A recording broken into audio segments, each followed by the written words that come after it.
Come on, dickhead. Come on, Willow. Come on, Willow. I was going to straighten up. Yeah. Straighten him up, smarten him up. Yes. Hi, everybody. Hope you're all good. Jason, Hello. I hope you had a great time up on the mountain, mate. Yeah. Hopefully you had a glorious time. Hopefully it was gorgeous up there.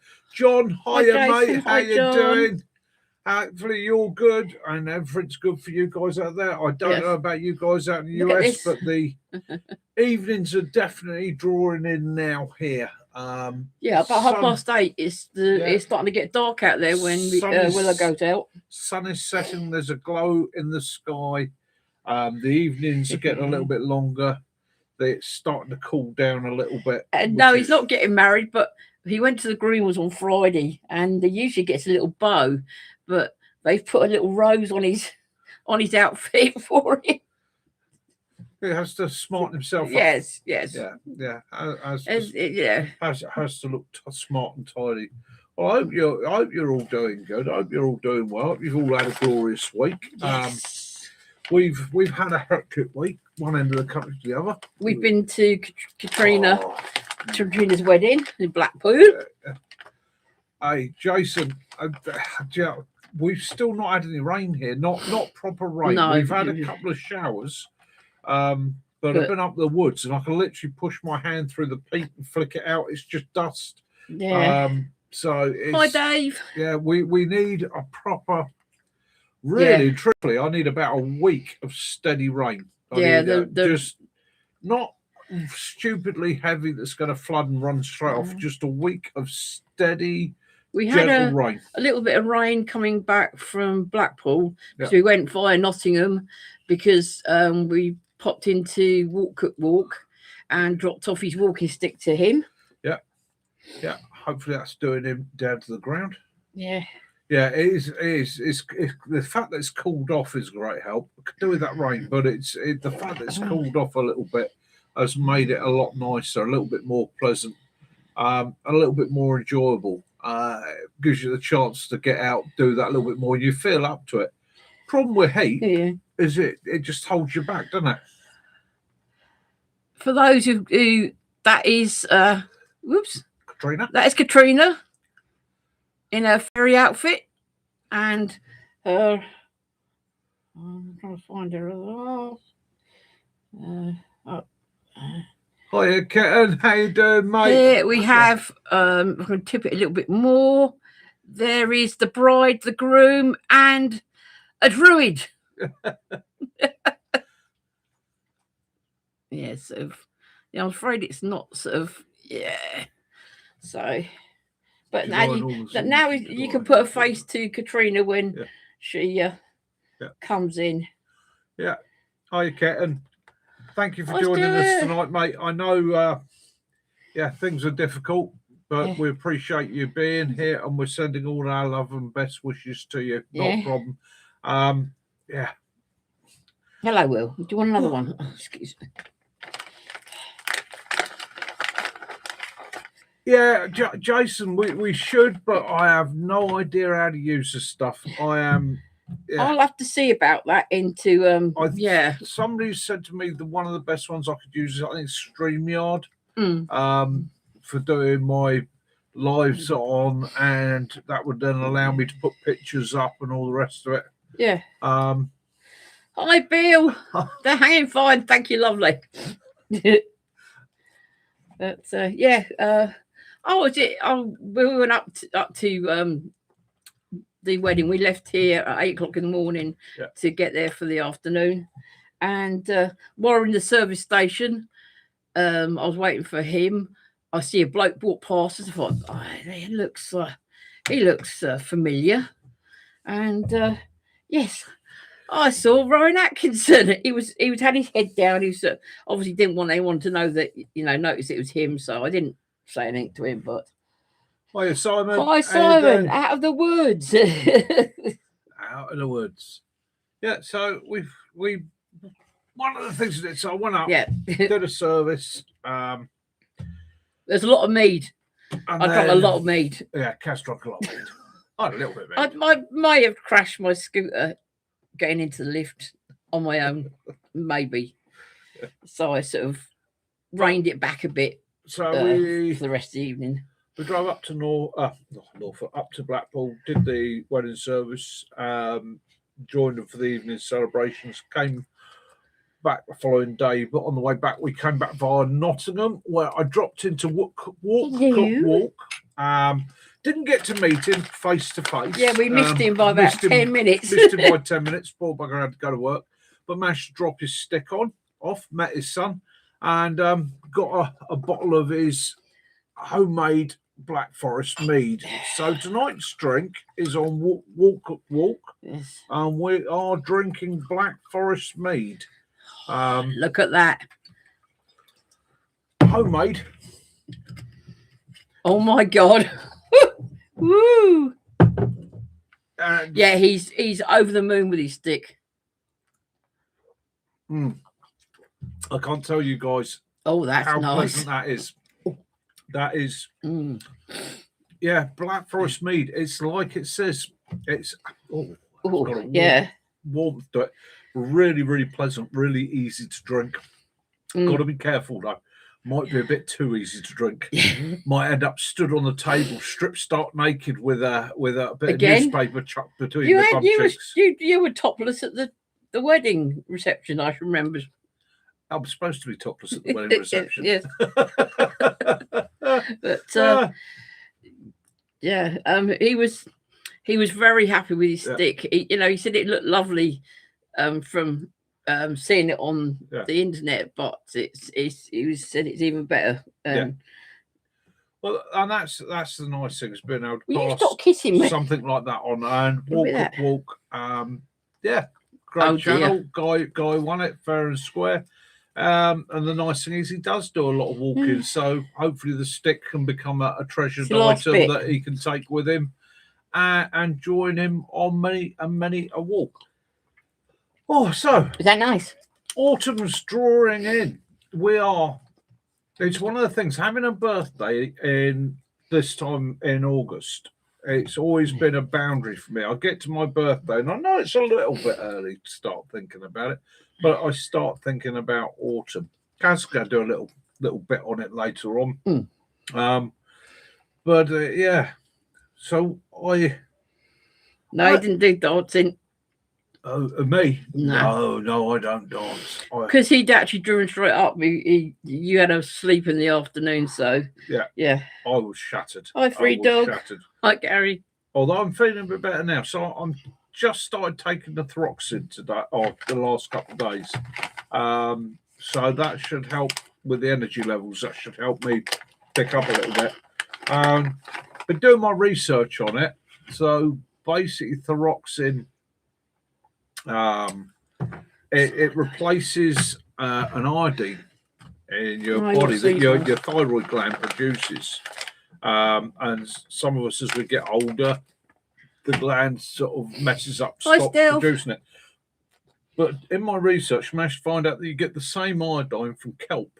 So there's a prep alternative. If I can't get the Throxin I need, I can then go to that. Well, Gary, the scarf is in case I get nervous, my friend. Yeah. I can it just depends who needs to go incognito. It's a comfort thing. Yeah. This is my old bit of scrim. Yeah. Right. Quite often, if I'm out and about, you'll see me with my old bit of scrim round my neck, almost worn like a shamag. I used to take it whenever I used to go out into the woods. I would take it with me because I could literally drop it over like that. And if I'm counting deer, birds spotting, looking for wildlife, you can literally just throw it over your head. There is your instant breakup of the human pattern. Don't need to do anything fancy with it. You literally just chuck it over. Yeah. There's the breakup. They can't see the face. It gives you that ability. The other thing is it makes a superb sweat rag, wet rag, bum wipe, bit of emergency tinder, field dressing in an emergency. You can right back. Wind it up like that and then double it up for a tourniquet, dressing, wound pack. It's one of those things I would suggest to any serious prepper outdoorsman get yourself a bit of scrim. Okay. Shamargs are fantastic. They are wonderful. I love my shamargs. However, a bit of scrim like that, just, so many other uses. And it's dirt cheap. Your joysticks on the floor in case this lordship decides he's going to have a chew on it. Yeah, it's a bit better. Yeah. And, even down to just giving you something to wipe your hands off. That's rude.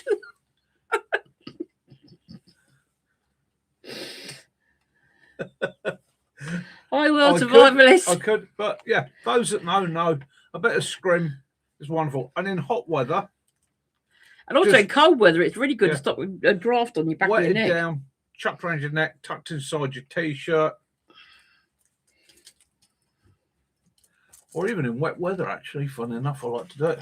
Yeah, well, survivalist, we've got we've dropped Walk's prize off to him, and he gifted us a bottle of his homemade black cherry mead. Oh. Yeah, it's really nice. And again, I have issues with my neck, so again in the winter it can act as a little bit of a warmer for the neck without making it too hot. It is a truly wonderful bit of kit to have with you. And again, it's one of those things you'll quite often see it in the army surplus places and that in a bucket, 50p for a length. Okay, I'll grab a handful. There's a couple in the car. There's one for me. Absolutely wonderful. Correct. Yeah, if need be. Also, I have seen somebody take a stone and use one as a sling. So all you could do is turn a knot in it, isn't it? Yeah. Wet it down in hot weather. Wrap it around your neck. Keeps you cool. Again, that thing of going over the face, it just gives you a bit of sunshade. If you're walking in very, very bright conditions, snowpack, desert environment, that sort of thing, it will also act as a bit of a shade for the eyes. It just breaks it up. It helps out. It is world survivors, better than a Shamag in many ways. Yeah, you can see through it, and it's just to me, it's just like an old friend. It's an old friend. I've had that donkey's years. If you had like you were doing a little bit of fruit or some potatoes, you could do collecting stuff. You can sling it up, carry stuff. You can make first aid sling. You can pack stuff into it, roll stuff. It's just 1,001 uses. And like I say, just like an old friend to me, it's you might like a toddler's snuggie, Yeah, free dog. Yeah, I've seen you with your coins all stuck to your wall. So it's what works, isn't it? Yeah. It is top survival tool. It is. I've used it as a water filter, water collection. Used it as a sponge, wrung it out, collected water from it. 101 things you can do with it. You have to watch out because he seems to be losing a few because Willow's got a thing about like hankies, hankies and like bandanas and anything like that. That's materials. He'll steal it.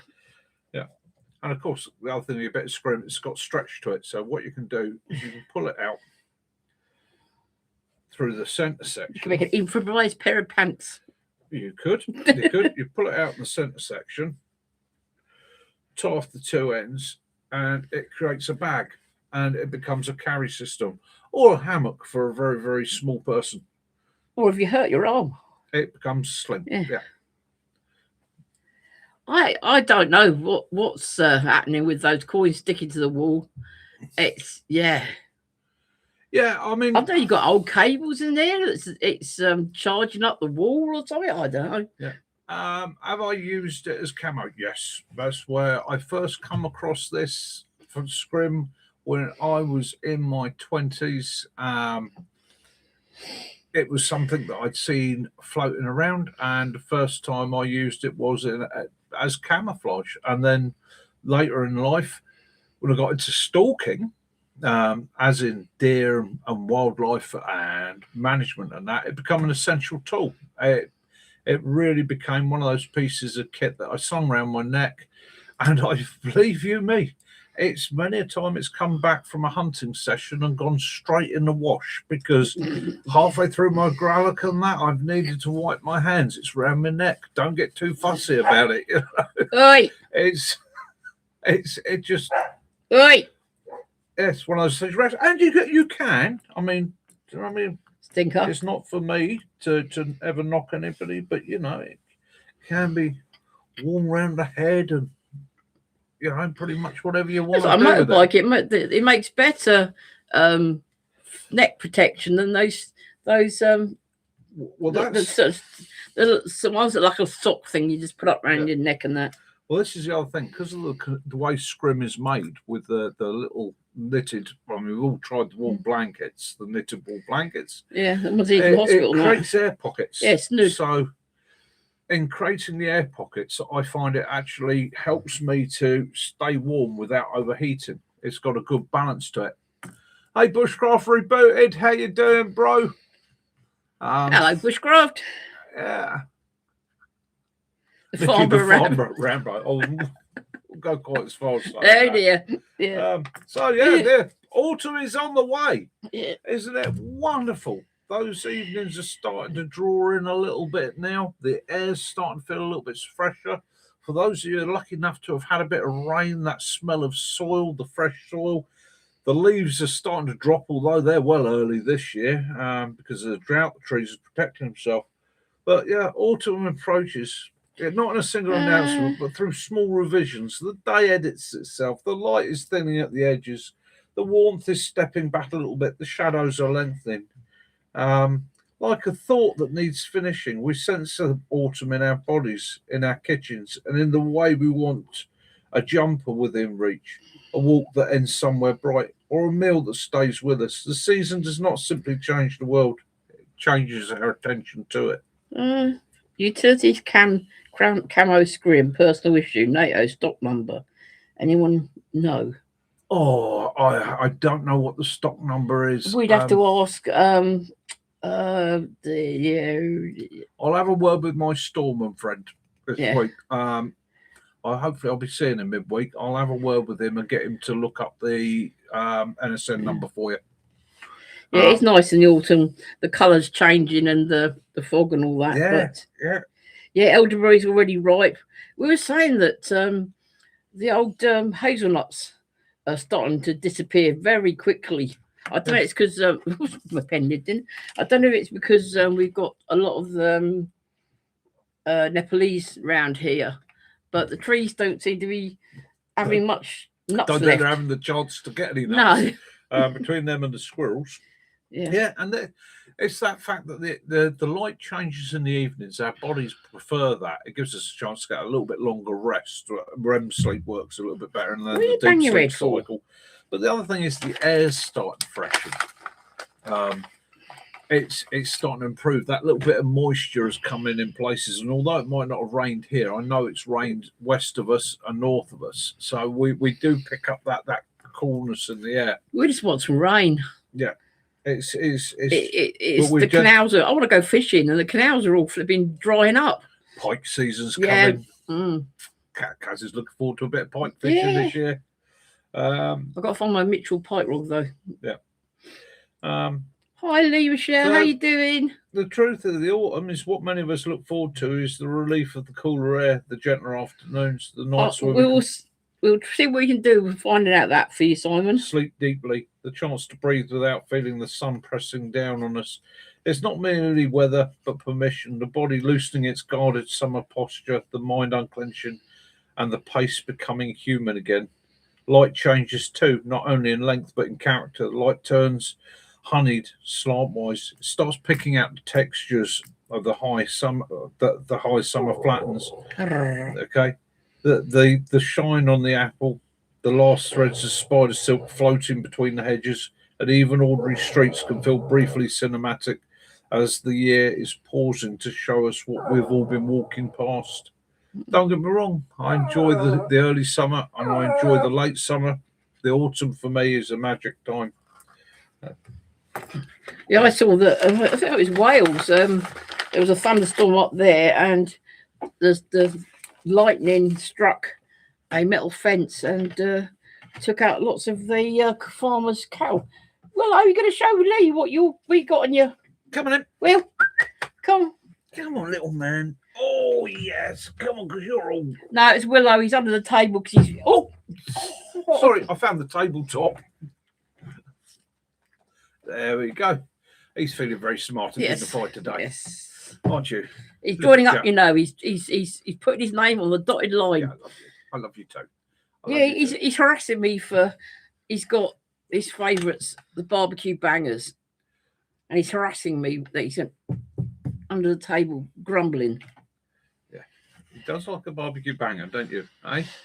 Yeah, like your barbecue bangers, don't you? Well, yeah, he's got. It's your favourite. These banana and peanut butter cookies, and he's not so keen on them. They're meaty ones. Got a low fat, mate. Yeah. Nobody likes something low fat. Yeah. Do you want a cookie? No. No. Yeah, started having the ox heart, which is rather. There's hardly anything left of it. You get one more, that's it. And that'll be busy, right? Well, survivalists, yeah.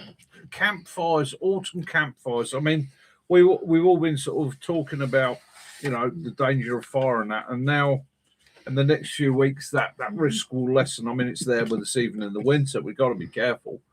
But we'll get back to that point where we can have a fire, we can have a camp. And like you say, sometimes just sit and watching the smoke quietly. The other thing I find is summer camps, the evenings roll on. People are busy. They stay active. Winter and autumn camps, people start to socialise a little bit more. I think you feel a bit better, easier to socialise when it starts getting darker. That as the darkness surrounds you, the fire's going, you're all sat in a circle chatting. People are still a little bit more awake at that time, and the conversation tends to flow a bit better. I find in the summer, by the time that the fire's actually got to a point where it looks reasonable, the light's settled and that, people are tired. It's been a long day. They've been up early. And they don't feel so much like just having a natter, having a chat. Starting the whole bangers thing, are we? Hey, we like a good banger. Willow likes bangers, don't you? You don't like a banger. Don't like a sausage. You want a banger, Will? Oh, does like a sausage, Dad. Oh, he loves a sausage. Gives a sausage. When we bought the heart to see if he would have it, and he was like, So what we did, we got his favourite cat, and I had his little wooden tongs. I was going, "Oh, do you like that cat? Do you like that cat?" And that was it. He was like, Jason, those early morning coffees, sunrise coffees, are the best coffees in the world. It warms your hands up, and and that you just get back to that breath. And again, the autumn. So I was really lucky. Where my building was at the Ranges, where my office back door was. If I opened that, I looked out through a gap about 100 meters wide in 2 forest plantations, and I could see out for about half a mile, but it looked directly towards the sunrise over the heather. And so quite a few autumn mornings, got in early, get the coffee, go and kick the door open, just sit there. I mean, I smoked then, so I'd roll a cigarette and just sit and watch the sun come up. It's just the mist and how the nature interacts. It's one of those connections, isn't it? It's a joy that's hard to explain, but I think we've all experienced at some time or other. I think the Passion for Angling said it's not about catching, it's sometimes just about being there. Catching a moment in time is an absolutely glorious thing. This is something we do all our lives as well, and sadly quite often we catch moments and don't recognize them for what they are. They can be not necessarily a view. It can be a moment with a friend or a loved one. It can be just sharing that place, that time, that experience. Something that's come to me as I've got older is if you do find yourself going out, if you do find yourself out with a friend and you're exploring somewhere, especially for Yeah, he the gets first time, the Taylor's coffee bags. those memories, fight to keep them. Okay, remember them regularly because they are to be treasured, really, truly treasured. Those moments you spend with friends chatting, sometimes just driving in a car, they're special. Yeah, hang on to them, recognize them for what they are. One of the true gifts we are given by the universe is our imagination and our memory. Well, that's nice, Three Dog. He says, sat in the front of a thorn tree, a stag and 2 does walk past. Nice, beautiful. Yeah. Yeah. Yeah, but a lot of people just go through life and they never actually open their eyes. They never. I've already don't give them any more. I've given them some of that as well. You know, it's the when they're dew on the ground and the spiders' webs have got all the little dewdrops on them and things like that. It's yeah. Spiders' webs on barbed wire fences, cattle fences, and that. You know, it's. I used to love taking photographs. So you through the. You got the spider's web, but taking the picture through the spider's web, so you had that as almost like framing it. Yeah. It does Samhain approaches, or Hallows Eve, however you wish to celebrate. And now it's my birthday. Faith you follow. You know, and again, it's you know, you look at it. I think you slow down a bit more as well, don't you? Well, you have you have more time to sort of sit there and sort of take things in a bit. Deep thought. Yeah, it's I suppose it comes with wisdom. Now I'm 61. with age comes wisdom. No, it's this is the thing, isn't it? If you're a countryman, if you're somebody that gets out into nature, one of the gifts nature gives us, it does give us peace. It does give us time to think. It gives time for the brain to reset. One of the beauties of getting out camping or even just for a walk in nature is it's a natural place for your body to be, your mind to be, and you reset when you're out there. And in that reset, it gives you the ability to think. It gives you clarity of mind, clarity of thought. It can bring people often say to me, I've just been out in the woods, having a walk brings a peace upon me. It does, because you're removing the clutter of day-to-day life. I like to just sit in the woods and listen to you get a slight breeze in the top of the trees, and you can hear that slight creak as especially the pines are moving, and you get the rustling through the leaves and all that. I find that really it puts me into a better place.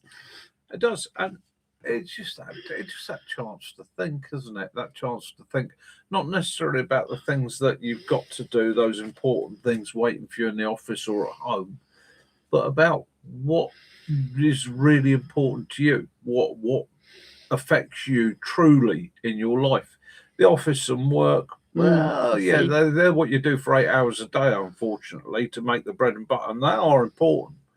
But you also got to have that time for you. It's funny how people you find peace as well near water, near the sea, near the rivers, streams, like a babbling brook or something, or a little waterfall coming off the hillsides and that. It's always water, isn't it? Yeah. Water. Oh, it's the elements again, isn't it? Getting back to those natural elements: earth, fire, wind, and water. That sounds good, Mark. You know, they are important to us. They are our universe, really. It's what surrounds us.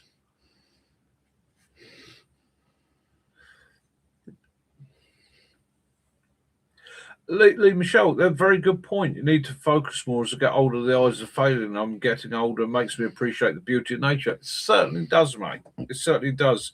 We're not caught up with the speed of youth. You know, when I was in my teens, although I loved being out in the countryside, everything was at 90 miles an hour. There's always something going on, wasn't it? There's always something to do, and And now I slow down a little bit, and I appreciate the footsteps. You know, every footstep I take is another step on my journey. So, as it says up there, take a slow path. Life's not a race. You know, it's And of course, you want to go out in nature, especially in it's a Highland Zoo. Yeah. Had lost a macaque. Yeah. And we still got that capybara wandering around here in. That's like different to look at. Has it impacted on my work? My health issues have impacted on my work short term, but I just adapt to it. That sounds good, John. That's all. That's all you can do, mate. Is adapt to it. I have actually started turning down work. I've stopped volunteering with one of the volunteer organisations I used to volunteer with, because I've looked at it practically and realised there's other things I need to be doing for myself. I want to be doing for myself. You're getting a bit relied on a bit too much, and it wasn't giving you as much time as needed. Yeah. So, yeah. Well, you have to just sort of I think the tip is design your world to fit you. Don't design you to fit your world. So John has finally been able to get a Teamwood delivery ordered. Got one of those Haven style flat lay hammocks. Ooh. Oh, that'd be interesting. You have to let me know what that's like. I keep looking at the flat lay hammocks and going, we saw one yesterday. Was it? It was like a hovering tent, but it was a hammock, but it had the top part like your normal dome tent. So you're in a tent, but you're not. You're in a hammock. Yeah, that was quite an interesting one to look at, wasn't it? It was it was just going through things that have come out, including they had the light that Jason brought back from America for you. That on stand. And that one, there was a hammock with the actual hammock was built with a floating mattress inside it, which was another interesting option. Yeah. A bit heavy side. Yeah. It's one of those things. I mean, I've got this. It's taken me the best part of 30 years to get used to a normal hammock. I don't know if you saw that. Hiya, Mac. How you doing, brother? Hi, Mac. They had that Kent tried. It was like a tent budgie cage that he got in, and it was just. I don't know if I feel like that because I think if the wind got up a bit, you're gonna feel like a Bow Bell. It's strong. I know. I had a little one. You don't know what you want. No. Cool. That mead. Walk. Your mead is strong. Yes. Oh. Yes, we've got some. It's black cherry one. So I'm on the. Oops. The prime now. I think you get back to the question Gary asked. Yeah, you just adapt, don't you? It's what you've got to do.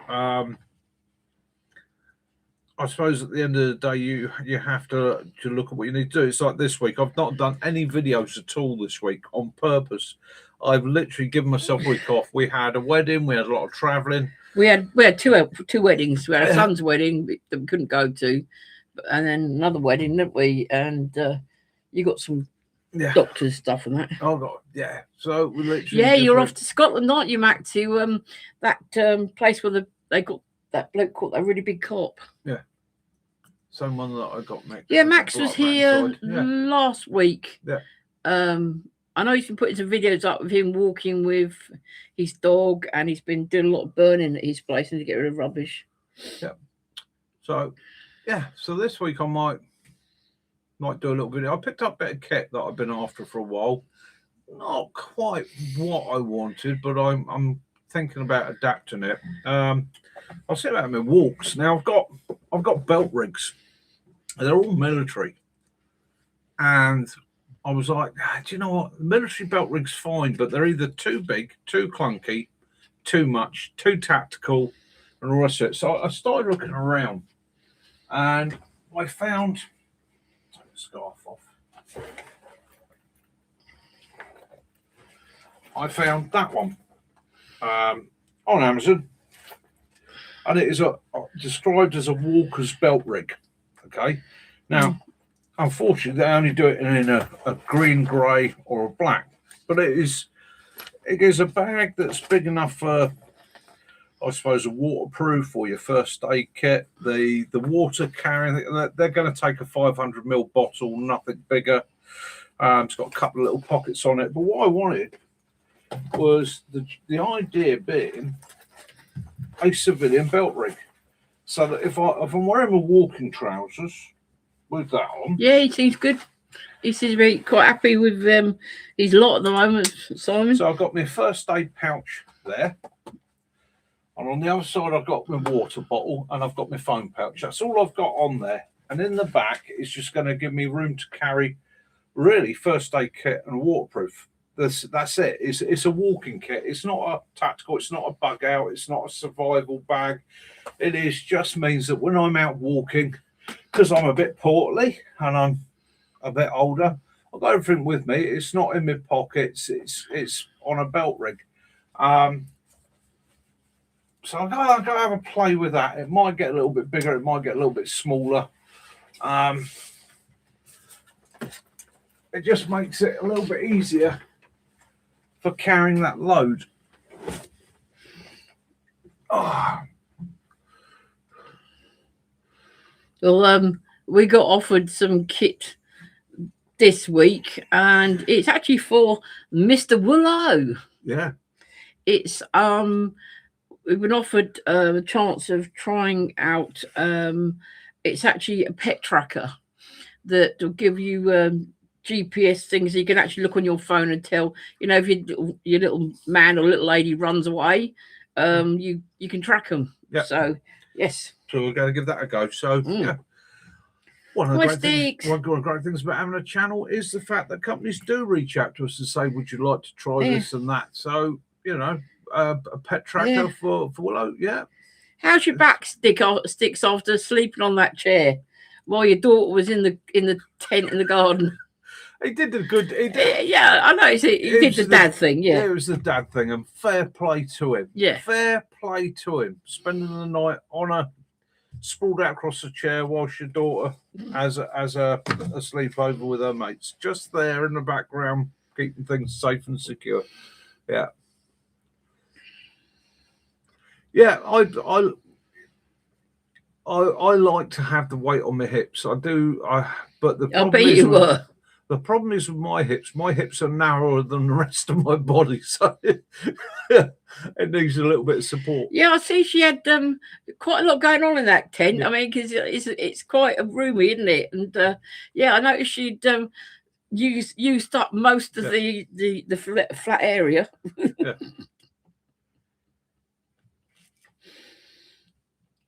Yeah, it's Northern Ireland packs. Northern Ireland packs are a great bit of kit. It's just finding the buggers, isn't it? Yeah, I mean, we have an issue finding. Well, the problem is a lot of the kit over here now is getting difficult to find because it's getting shipped off elsewhere in the world, or getting bought by companies to sell elsewhere in the world. Yeah, which is because of the name. It's really sort of put the. That makes the sellers put quite a hefty whack on top. Well, as somebody pointed out to me the other day, said there is a premium. So if you look at tactical clothing, so UK tactical clothing up until just over after 2000 really was the old DPM forest warfare designed for Northern Europe. That's what it was meant for. It's a woodland camo designed for Europe. When you look at what's happening around the world at the moment, people want that sort of camouflage. So that sort of kit's getting bought up quite in bulk, not by the countries that require it, but by companies that have seen, hang on, I can make a profit out of this by selling it to them. Oh, to spread that. I tell you, we did see last night. We were saying that thing we were watching on YouTube, and it's all this sort of new kit that's out. One of the new things that was on there that I quite interesting. It was a little two-wheel trailer, wasn't it, to tow behind your bike?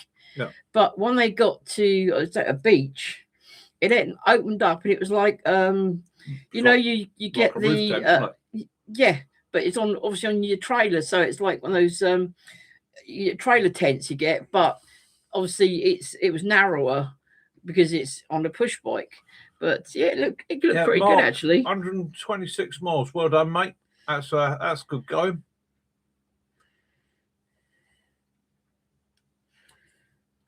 Hi, walk. How you doing? Yeah. Walk. How you doing, mate? Guess what we're drinking? I'm getting a little bit squiffy. Yes, I've had a little bit too. It's, and I'll tell you what, because we've got one each as well.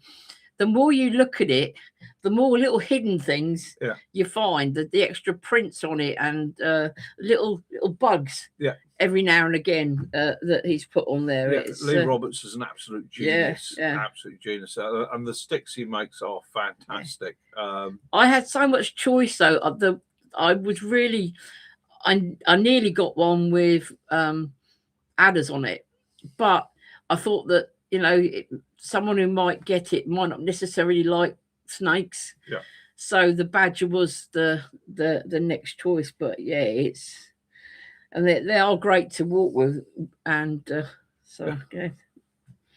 No room in the tent, Gary. That bench wasn't lightweight, let me tell you. Yes. No, that bench is that's a heavy. The meat's down there, as you can see. Walk already. We started that tonight. Yes. Just have a little tipple.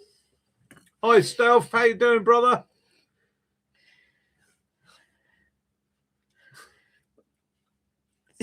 Drink more, it's a good life.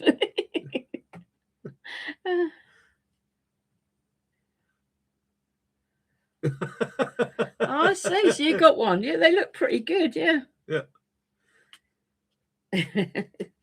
Hi, Lawrence. Loves a Brock. They certainly do. Yeah, those trailers are pretty cool. It's always planning EU tours next year. Nice. Yeah, he's got one. Yeah. Lawrence, how you doing? Oh, don't you ever apologise for being late, my friend. You're here. That's all that matters. Ray, how you doing? Roman Racer. All right. Yeah, I watched a lovely short. He had some of the youngsters in the field coming up to him for food. Oh, nice. All right.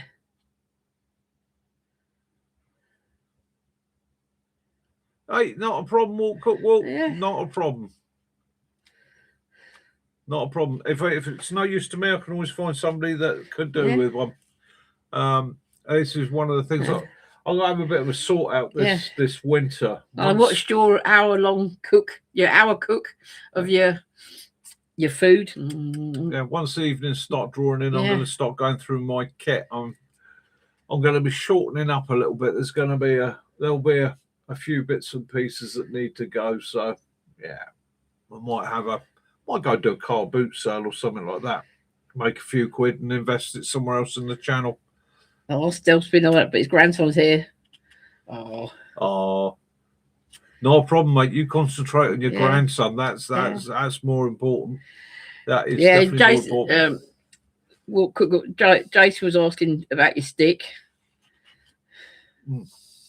Yeah, I'll send those email across for you. It's because you had your stick, with your stuff. His the ceremony came walking in with it. Oh yeah.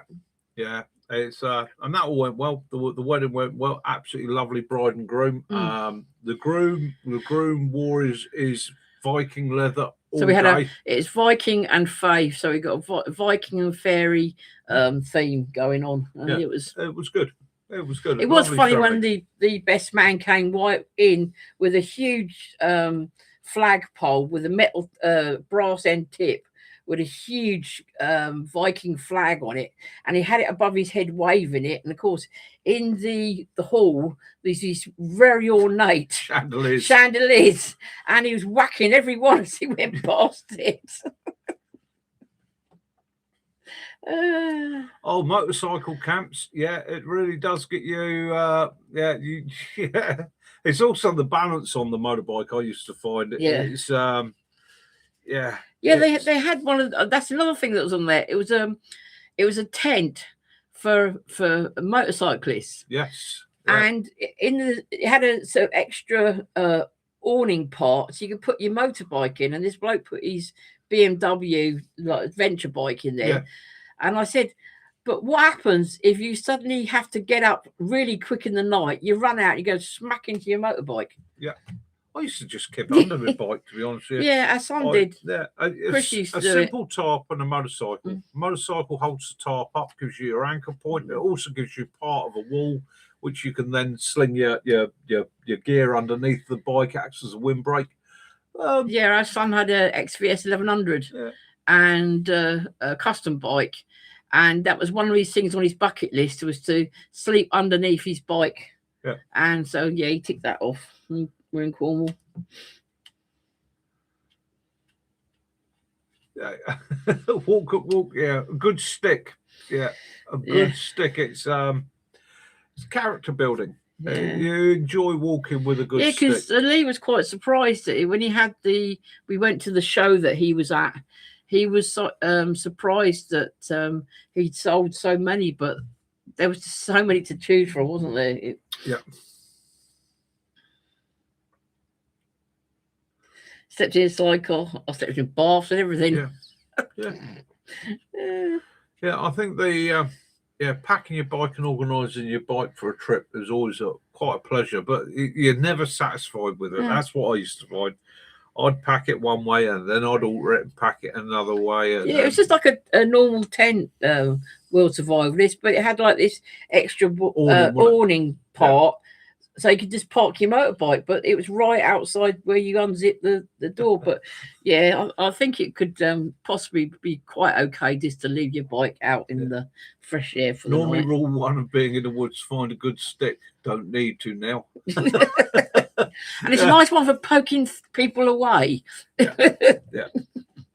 And it's it's a good stick. You can't go wrong with a good stick. Yeah. I mean, let's face it, 101 uses for a stick. We talk about a lot of the kit we carry and a lot of gear you can have, and the bags, the knives, the lights, the camp systems, and all the rest of it. The one thing that most of us can actually get pretty much for nothing if we use our eyes and use our observation skills is a stick. Find yourself a bloody good stick. Well, that's what Lee did. He went out into the woods and he collected himself lots and lots of. I think he did about 100 sticks. Different ones. He had smaller ones and things, but yeah. I mean, that's where people who made walking sticks where they get theirs from, isn't it? Built like you're thinking. Bivvy, sleeping bag, 3 litre box of wine. Finish the wine, blow up the bladder, instant pillow. Works for me. Liking that. Yes. The Lone Rider tent. Yeah. That was it, wasn't it? Yeah. Lone Rider. Yeah. And yeah, if it got too windy, Bill, you could always put the box over the top of it. Yeah. But over the top of your head. Yeah. Oh yeah, there's a time and a place for lightweight setups in there, John. When you're young, you can get off the ground in the morning, stretch a little bit, creak it out, and be up and active. You're right. It's 61 years old. I can't do that anymore. I've got to start looking after the body because otherwise it affects me for the whole day. Bad night's kit really punishes me. Yeah, those venture bikes are not exactly lightweight. You don't really want them that hitting you in the noodle where you're having a nice kip.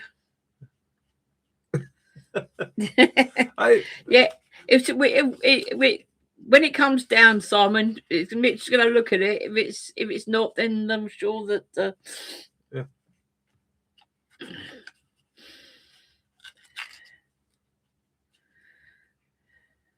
Yeah, it's sort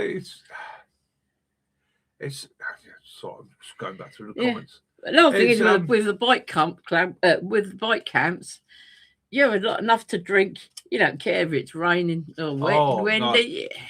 With the club days, crash out anywhere. Yeah, you just about prospects stand holding the coat out. 2 prospects holding a tarp over me. Right, you'll stand there all night, guys.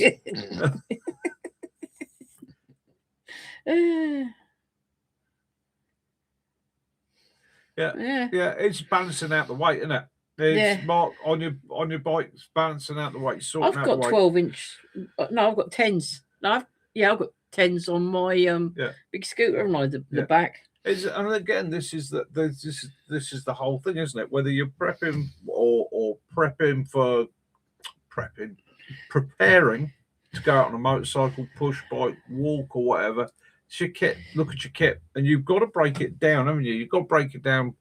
What can I absolutely 100% not do without? That's going to be your first something priority. fit inside something else. Yeah, that's your meds and all the rest of it, bits and pieces. The stuff I've got to have that with me. Then you've got your what would make me more comfortable. That's your next listing. So it's shelter, comfort, making sure that you're going to get a good night's sleep, you're going to get rested. And then on top of that, it's thank you. What would I like to take with me? And then you can add a couple of luxury items, but you've got to break down your priorities. Yeah, because like when we went to the wedding, I only took a small bag with me this time, and I took my drum with me. Well, the drum has got a handle that comes across the back, so you can hold it. So it means the inside of the drum, like that wide, I just slid things in there, so it made less. That took up less room in my bag, but it also meant that, my drum wasn't going to get damaged. Well, I've been toying just lately with getting another motorcycle, and if I get another motorcycle, it's going to be an old one. I'm going to get an old one. I want to tax and MOT exempt. Or what I've also been thinking about is maybe an e-bike, but an e-bike that is a motorcycle legal e-bike. In other words, not an e-bike that's illegal to use on the road, but an electric motorcycle. Because again, the sort of thing I'm going to be using it for really is short-term runs. Here's the town, bit of shopping, maybe up to the woods, maybe back, maybe an hour's out on it, enjoying myself around the local lanes and byways. There's no fuel to worry about. Simple, easy to maintain. It's an option for me, but I would, rather than go e-bike, it's going to be electric motorcycle. That way, it keeps it legal. Got a number plate on it. It's road registered, it's taxed, it's insured. I haven't got any worries about it legality-wise. And it would be interesting. Oh, no, you nearly did, didn't you? I'm going to give that to Kaz, because if I drink much more of that, I'm going to be pissed as a fart. Yeah, so I'm gonna have a look at that purely and simply because it'd be nice to have the option of two wheels again. It was like me with because I've got the option now. If he's not about, and I just want to get out and have a little bit of freedom myself, so I just get my big scooter out, and I'll go off, and I've got a 30-mile range on that thing, so I just go off into town, which is about 20 minutes, half hour. Or go to our local Morrison's again, 20 minutes, half hour there, and same in back. I mean, I did get asked this week, would I be interested? Hi, Wigglesway, how you doing? Would I be interested in rejoining a motorcycle club? There's been an offer made to me to go and join a motorcycle club, and to do a short prospect. Yeah, because mine does 8 miles an hour. I don't really use it 8 miles an hour all the time because obviously a lot of the pavements are like tilted because they're driveways, but obviously there's other people on there. But it's not bad, 30 minutes.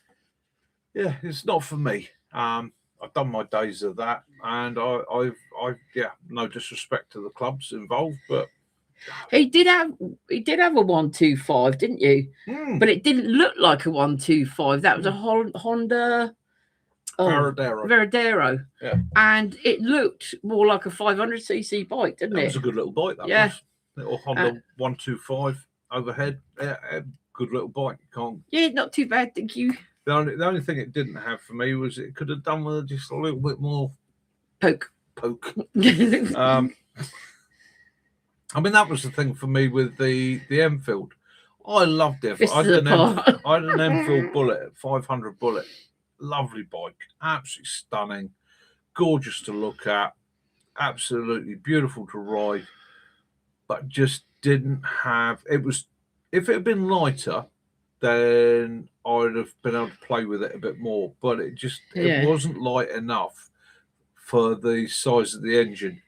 So it was a road bike only. It was I did toy with building a scrambler out of it, but at the end of the day, they already make a model that's a scrambler. So I was like, we have been looking at all sorts, Gary. But another thing we've got a problem with around here is theft. The little buggers around here. There's a group, about 4 or 5 of them, all under 18, and they will steal motorbikes.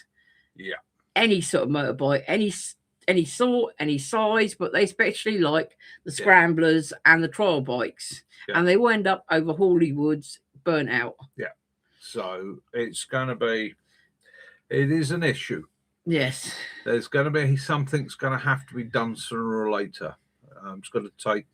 There's 4 of them, so you're going to need sort of 24 6-inch nails and a hammer. Ooh, NC 700. You were looking at the. Was it you were looking at the? Yeah. Good bike. Yeah, stealthily stole it today for a blast. Yeah, they're good bike. Good bike. Jason had one, and Chris had one, didn't he? Yeah. NC 700. Good bike. Yeah, because our friend of ours, they actually got into his garden with him. Luckily, he didn't get his bike, and he had a big old bike, didn't he? I've been looking at the Himalayans. Yeah, great bikes. Great bikes. There's some good machines out there, but it's again, I need to get something older because I can't. Everybody that knows me from the bike days knows you could give me a brand spanking new motorcycle tomorrow, out of the box in the garden. There's a brand new bike. The first thing I'm going to start doing is unbolting bits, taking bits off it, altering it, adapting it, or is it modifying it? Oh, your cousin bought one. Oops. Another thing is, you got our eldest son, because he's got a bike license as well. It's a case of, oh, Dad, my car's off the road, or well, Dad's gone. Dad, my car's in for an MOT. Can I borrow your bike? Yeah. Wiltshire Man, great channel, absolutely brilliant channel. Yeah, fantastic knife maker as well. Yeah, absolutely brilliant. Yeah. Nearly as bad as quads, aren't they, Mac? Yeah, we don't talk about quads. So we have a rule within our little group. No quads, no sit-on canoes. Yeah, no sit-on canoes, no quads. Okay. That was a day, that was. Yeah, I still can't believe how Nelly didn't kill himself that day. The way he came off that quad. I thought that was him done. I thought he'd at least broken his neck. I still think he did break his neck. But didn't notice. Didn't even notice, yeah. Yeah, I hate you correct drives up the blooming wall. Yeah, he's up there with the best. He's a lovely guy as well. Absolutely fantastic bloke. And the nice thing with Wiltshire Man, Sandy, he does his own thing. Okay, he doesn't follow YouTube. He doesn't follow trends. He does what he does, and he does his own thing at his own speed in his own way, and that I like. No skiing, skateboarding, tubing, skydiving, cliff dumping, dirt bike riding for me. I've learned the hard way. Yeah, there was a point, Jason, that Mac was thinking about. Was it windsurf? Not windsurf. The parasailing. Yeah. It's it's. I'd tell you what, if I was riding an e-bike, I'd wear a full motorcycle crash helmet. I wouldn't buy it. If you're, right, I may sound like a pussy here, okay? And I know in a lot of places riding without helmet, and I have ridden without a helmet in certain places. I've ridden on the trike with no helmet. We used to do the funerals and things like that with the bike club. Quite often you'd be going along 20, 30 mile an hour as a big pack, no helmets on. It's a liberating, wonderful experience. Hair through the wind through your hair. That's where mine went. But the truth of the matter is, even on an e-bike, if I'm anything over 20 mile an hour, I want that protection. Okay, good quality motorcycle helmet, guaranteed all day long. That's quite a sturdy thing, but it only goes wrong and gets broken once. Yeah, no quads. Take it from me. I've had enough injuries to the head over the years to be left with the damage, and the damage isn't always obvious. No. It creeps up on you when you get old, and and the cold airs. When the cold air starts coming in and the damp, that's when you start realising it. So yeah, I would. I mean, let's face it, a balaclava is never going to be as good as even a open face helmet. You know, that level of protection. Jason. You're right.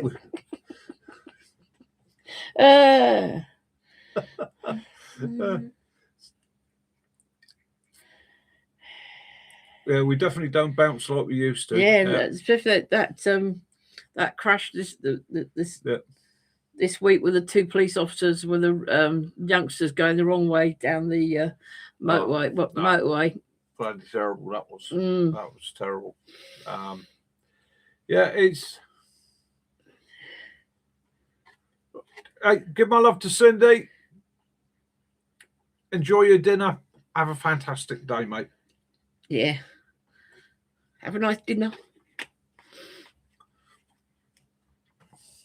Yeah, Gary. Yeah, Gary. Ask any question via motorcycles. One of my passions in life been my bikes. I tried riding a motorbike. I can't do it. Yeah.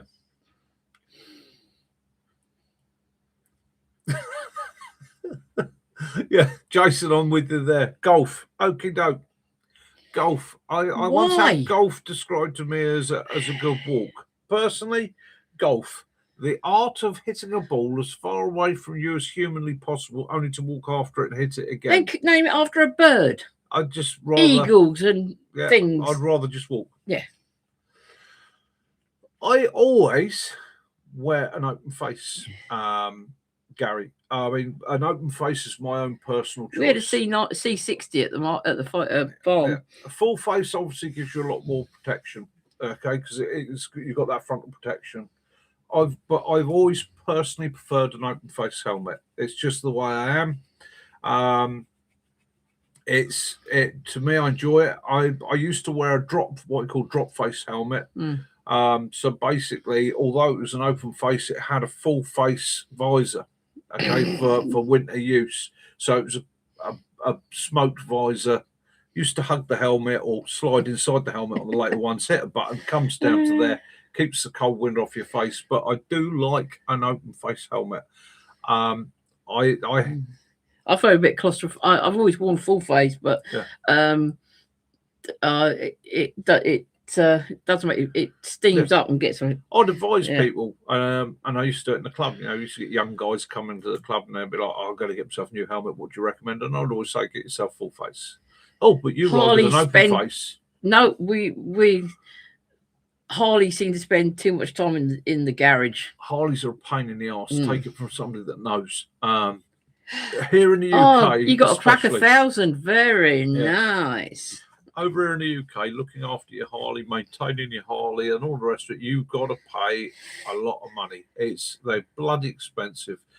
And don't get me wrong, nothing like a big Harley, but again, you get a big Japanese V-twin. You've got the reliability. You've got the longer service schedules. We can get the parts here. We can get the service parts here. So that's why so many guys in the UK and the club scene ride big Jap bikes, big British bikes, big European bikes. You've had Kawasaki's, but it's mainly Yamaha, isn't it? And what can I say about Harley Davidson? Harley Davidson is an American brand designed for America, for the American people. When they sell it elsewhere, they just put a massive fucking premium on it, and it's not worth the premium. I'm not doing disrespectful to Harley Davidson. If you haven't got the money, then you can't ride the bike. It's as simple as that. And if you're having to look at spending twice what anybody else is on things like oil and that, it just ruins the day. But I think the truth of the matter with bikes is it doesn't matter what the bike is. They do, and we used to get this in the club, didn't we? You get people, he's only got a so-and-so, and he's only got a so-and-so. I don't give a shit. No, you'd be snobbish. It puts a smile on his face. Yeah. Okay. If it puts a smile on his face, it's a good bike. You know. It's funny because you were the first one to have apes in there. Everyone was like on sports bikes, really. It was ninjas and things like that. And then slowly it all changed, and our son, he got one with apes, but then he went to a Triumph Sprint, didn't he? Yeah. Toothless. And then Jason the chef, he had his with the apes, and then Steve. Yeah, so, I'm very old school. I like a big V twin. I like ape hangers. I like a low bike, a long bike. Okay, I've done my days. Not seeing today. He spoke to me a couple of times, Simon. Oh, yeah. And the devaluation on a Harley, it's epic. GSX 1100. Don't get me wrong, I could consider a 1200 Sportster. Well, no, I wouldn't consider a 1200 Sportster. I was considering 883, and then I'd put 1200 heads on it. Those that know. The Sportster ain't a bad little bike. Do the job. The maintenance isn't so much of a problem there, and you tend to be able to get the parts quite easily for them. But yeah. Thank you, Bill. Of course, we're past the watershed now, so you can say whatever you like. Fuck, damn, drink, women, feck. It's nearly always. It's always seems to be with V twins, doesn't it? Yeah, I always end up coming back to V twins. So I just like the sound of a V twin. Bushcraft Reboot, and again cycling. Whatever you do, and this is the thing, isn't it? We get quite hooked up on I do this and so does that. Is what you do in life is your one round. If it puts a smile on your face, if it's something, no matter what it is, that makes you grin, it makes you laugh, it makes you feel alive, it gives you that little adrenaline. I just can't understand. They ride around on those bikes that got this tiny little thin wheels. You know, like the mountain bikes. I get that. Yeah. Because if it's good on the road, and you want to go off road and do these places where you can go on the wooden platforms and things like that, fair enough. But why ride a bike that's got a fucking top wheel? Yeah. That. Mind you, I have had people say to me, there is no way you're getting that cruiser with them ape hangers up there. Oh, yeah. And it's something nice about it when you're passing him on his dirt bike as he's going up the track. £1,000 a round for non-members, £900 to stay, no breakfast.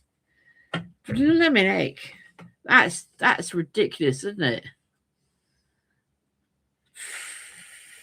Bloody hell! Yeah, I'm definitely not. I suppose it is, but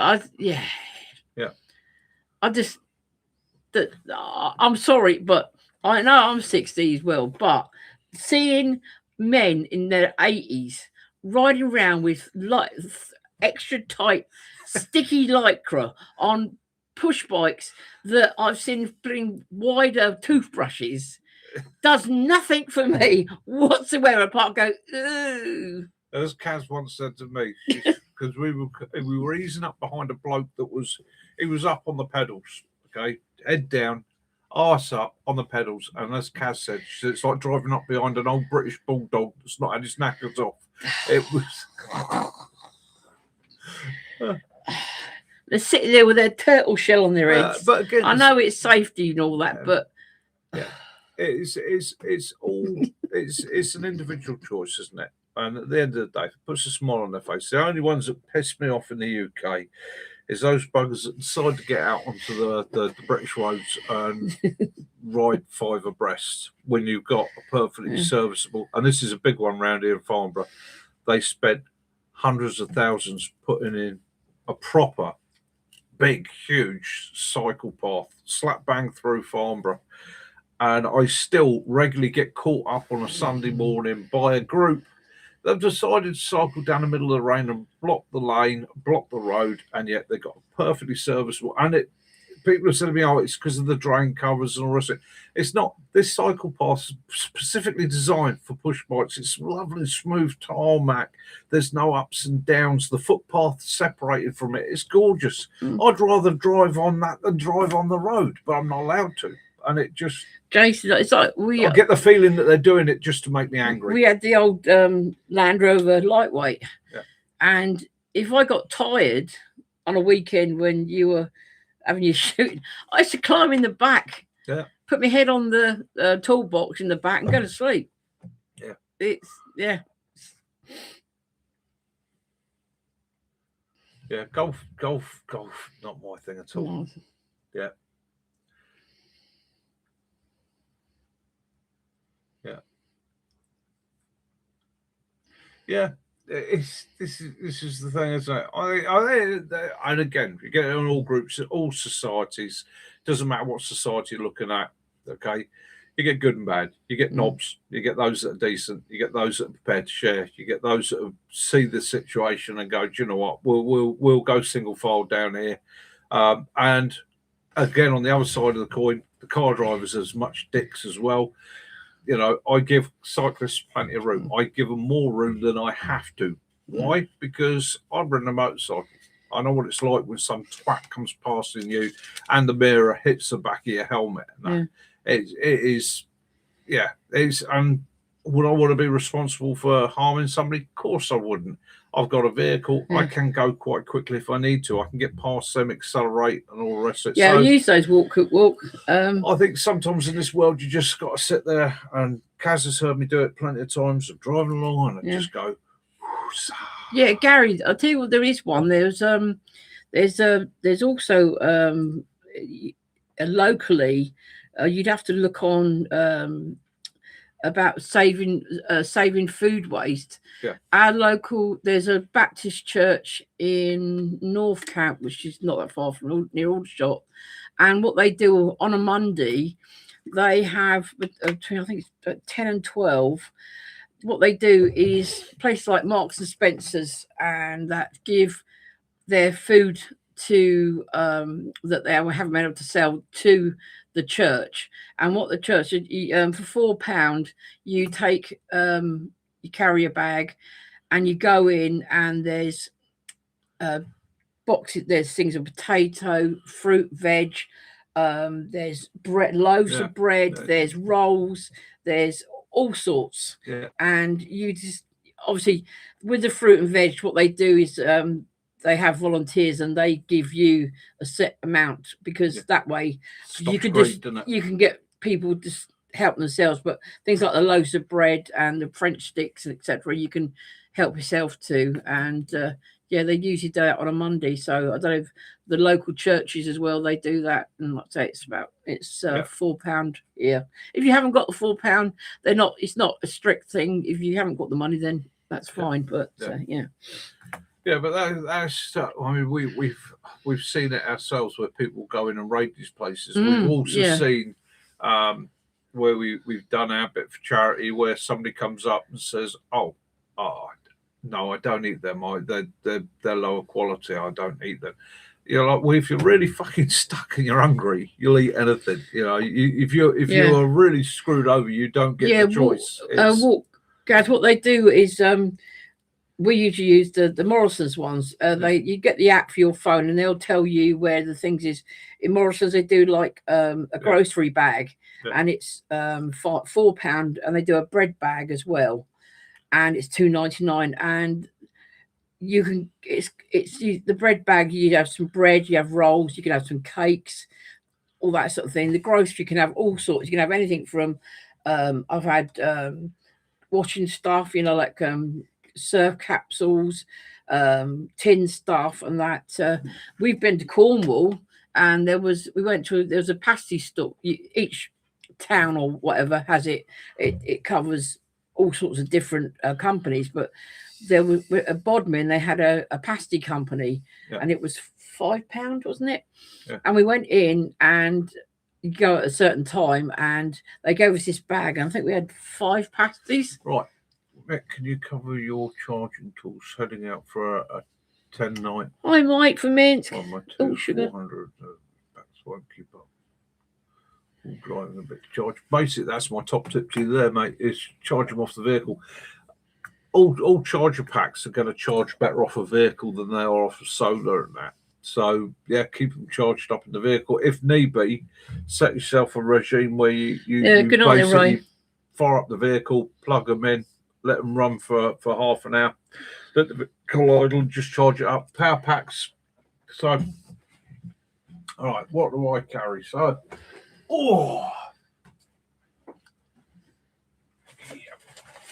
Yeah, what they do, Greg's do it, Starbucks, So all sorts. that was my first power pack. Okay, that's an all powers. Okay, That was a It's good one, isn't it? 350 watt. Needs a charge, as you can see there. But you can have plugs. You can put your USBs in it, and That's all a sorts. nice small one. I picked that one up quite cheaply, and it's done me really well. Now I've checked that, I know I need to charge that. Yes, I'm gonna put it on down. I'm gonna put charger. Then I wanted something smaller. I wanted something smaller for just throwing in the vehicle more than anything, so that when I'm away, and I need to charge a phone, I need to run a power tool. I run a grinder off of this. Need to do something where I need a power supply. I picked up the little Jackery, and that's great because it's super light. Pack it away, lug it with me. And for home here, which is really this is more for a home emergency backup, because most of my kit for when I'm out and about is, I think the biggest thing I need to charge is my mobile phone or maybe a light, and that will do it. But I've also got alongside that. Well, they're great because you could run one of the the chillers, the like camping kit chillers. I picked up the Jackery 1000, which Kaz got me. Now that, I will say, although it's a great bit of kit, it's a hefty old bit of kit. It's a lot of weight in that. If I was going away for 2 or 3 weeks, I might take it with me. But its main use is here. This is the backup for the house. So I can run the freezer on it. I can run the phone or the computer on it. I can use it as a backup. So this I don't tend to take out. This is my home backup. One of the smaller ones, would they run like we got that camping fridge? Yes. Yes. Yeah. Well, yeah. The all powers would. Yeah. Definitely. That's 250. That one's that all Mick says that the all power that will run one of those, the camping fridges you can get. That'll run that. Yeah.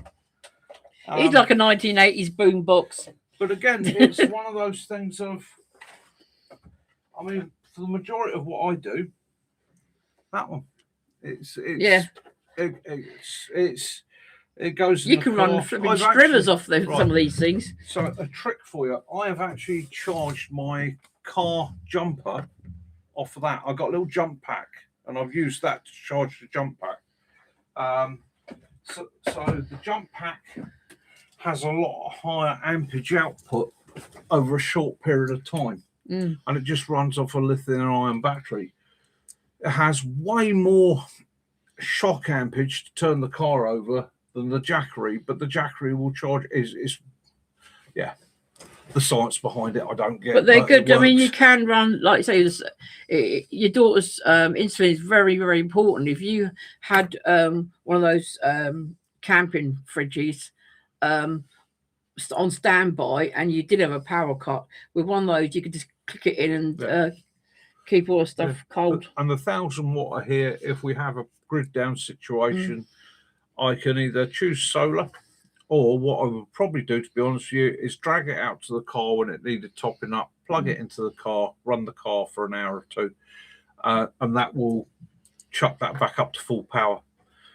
The only things that really kill the power on those things are things like toasters, kettles, and microwaves. Yeah, they're the ones, and hair dryers. They're the anything that's going to kill you, go for your battery quick. It's those, but yeah, super high ampage will suck those dry in no time at all. But for things like charging, where you're using what, just 5 volts, it's quite low ampage. So at the end of the day, they are good tools, what they are. And like I say, it's the big one for us here is our emergency home backup. So that would run the freezer, lights, things like that.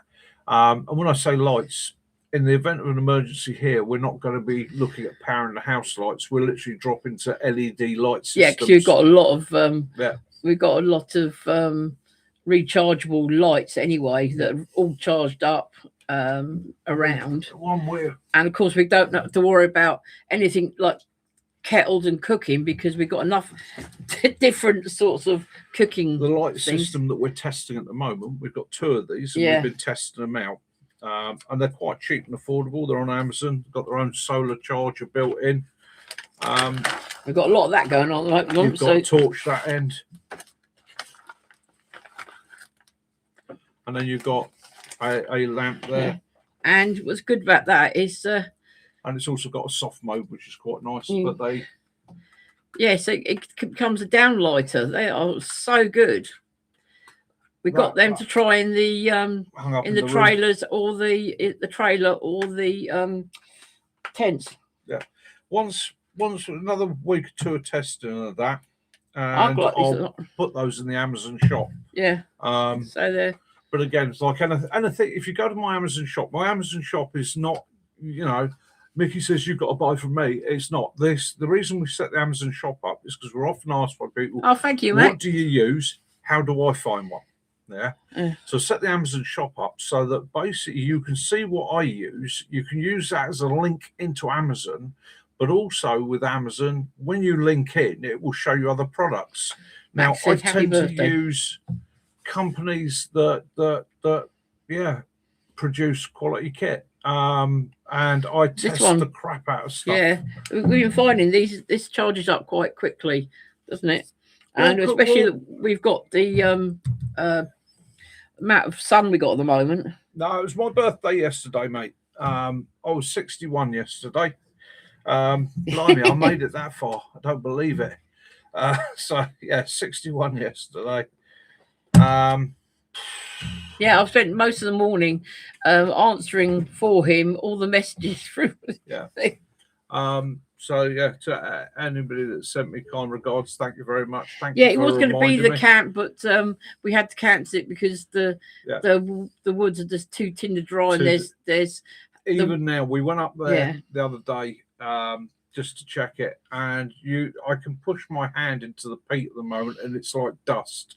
Even with the little bit of rain that it's had up there, it's just not any good. No, I had no cake because he's egg intolerant and he's gluten free. So there is a company, there's a shop uptown that does do the gluten egg free cakes, but no, not worth it. It wasn't worth doing the camp. And I'll be honest with you guys, birthdays. I'm 61 Fire years hazard. old. I'd rather not 61. I'd rather not be reminded. Yeah. Okay, it's to me, and I know birthdays are important to a lot of people. I'm afraid. Yeah, happy birthday to you, Max. It's your birthday as well, isn't it? I grew up in a family where once you hit 16, your birthday stopped. Okay, you didn't celebrate birthdays after 16. Well, my old man's actually that you're grown up now. Why do you need to celebrate? It's for kids. Yeah, if you're a tree, it's not old. Hey?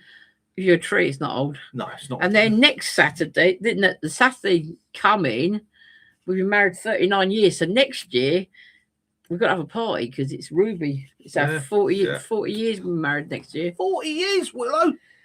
39 years we've been married. Yeah. Oh, bad news for me, mate. You're not even going to live that long. That's a bit harsh. I shouldn't have said that. I feel guilty for saying that now. Oh, you should have gone this week, Lee, because this weekend, people in Skegness were. There was a lady who's got a gift shop there. She was really surprised because Alice Cooper came in to buy, and he was buying souvenirs. Yeah, good I'll dog. be chuffed if I saw him. He's a good little dog. Yeah, it says cover your ears next time. Oh, he's not bored, are you, mate? You make the most of everything. He makes the most of every minute, don't you? Yeah.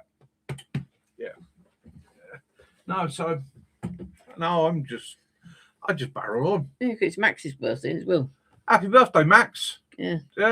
Happy birthday to Max. In fact, happy birthday to Max. And mine's Summing. Happy birthday to Max.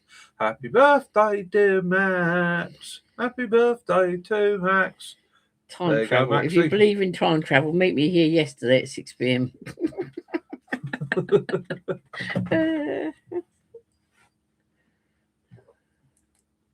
He turns 50. Thank you, Jason. Yeah, cheers, Joyce. Appreciate that. Yeah, Hey, mate, it's just a number. it is. It is Like your just shoe a number. size. It's like the size of your willy. It's just a number.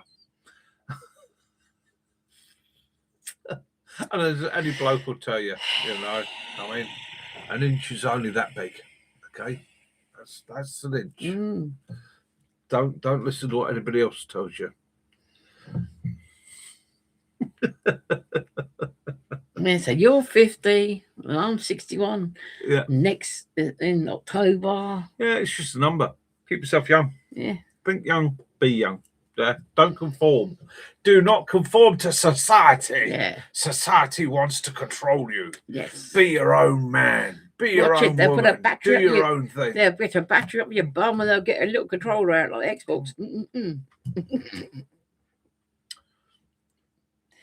Yeah, fisherman's eating. Well, that fish I caught was that big. Yeah. Yeah. Stop banging a noodle on the table, Wally. 1981. Good year that was. 1981. Yeah. I was just leaving school then. Free, weren't we? Mm. Free. Well, 82, 81, 82, because, yeah. Yeah. Yeah. Well, you stayed on a little bit longer than I did, didn't you? 'Cause Yeah, I was nearly 17 when I left yeah, school. I left school at 15. I was out the door. 15, gone. Left school on the Friday, started work on the Monday. Aye, they were hard days down. I finished school on the I finished school on the Friday, and on the Saturday we went to Devon for a week, and then we come back on Monday. Yeah, start I work. don't get this. Oh, I'm taking a Sabbatical. a year out to do this. Yeah, taking a year out to be bloody lazy. Get off your ass, go to work. Yeah. Just get you've been taking it easy for the last 15 years at school. Oh, dear. Yeah, get off your ass, go do something, get yourself a job, find a profession, make your money, become rich. My old man told me quite simple. He said, you're not working, you're not living under this roof. The